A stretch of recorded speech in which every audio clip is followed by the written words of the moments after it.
Од пребогатата ризница таленти, Славица Танеска во најновата изложба ни ја представува својата голема љубов кон иконописот. 15 икони посветени на 15 годишното откривање на тајните на сликарството.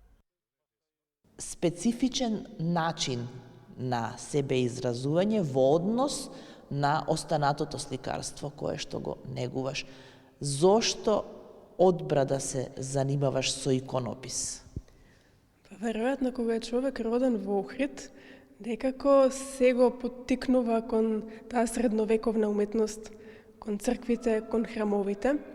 И ова уметност на сликарство на икони е многу поразлично од другото сликарство.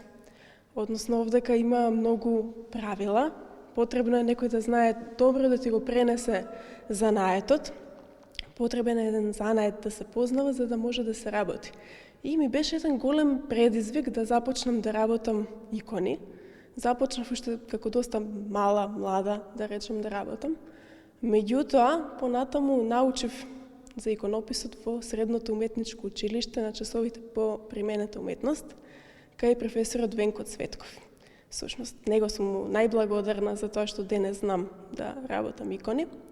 Понатаму на некои мајстори од Охрид, ќе го издвојам Драган Ристевски, кој што исто така преку него научив некои тајни на иконописот, затоа што во иконописот постои занает, меѓутоа постојат и некои фини тајни кои што се пренесуваат од мајстор на мајстор, кога мајсторот ќе види дека тој другиот е доволно заинтересиран и вреди да ја пренесе тајната.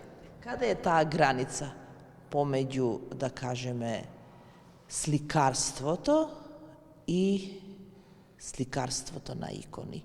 Како може еден уметник да се абстрахира од ова претходново и да влезе во овој уметнички, да кажеме, свет во кој што, како што и самата велиш, има строги правила? Многу е поразлично. Не значи дека ако си добар сликар, дека ќе можеш добро да работиш и икони.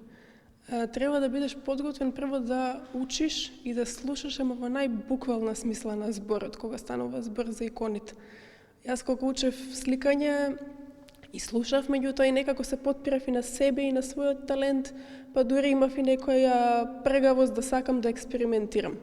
Меѓутоа, кога стигна моментот да се учат иконите, одлучив дека морам да бидам послушен ученик и да слушам, за да можам понатаму да бидам добра во тоа што го работам. Така да, веројатно, тука тој дел е многу значен за да се биде добар во иконописот, да се слушаат постарите мајстори и да се има едно трпение кое што и верата всушност го дава, тоа трпение, истрејност, љубов кон иконата, за да се направи нешто што е поразлично од сликарството.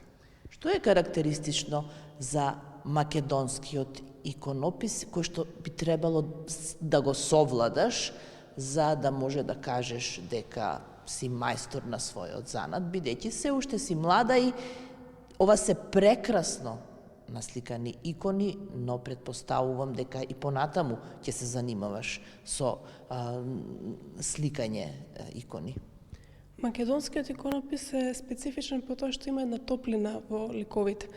Икони има и во Русија, во Украина, значи посеверно, меѓутоа таму се одликуваат со еден ладен тоналитет. Во Македонија специфичен е тој топол тоналитет на ликовите, кој што го привлекува верникот всушност, да се почувствува дека е во некоја средина каде што е приватен, безбеден, каде што тие со благонаклоност гледаат кон верникот. Од сликарски аспект, како што кажав, постојат правила. Се започнува од темни позадини, па понатаму слој по слој се гради за да стигнеме до тој, што го кажувам, светол елемент, оживки што ги нарекуваме, и таа топлина во самите икони.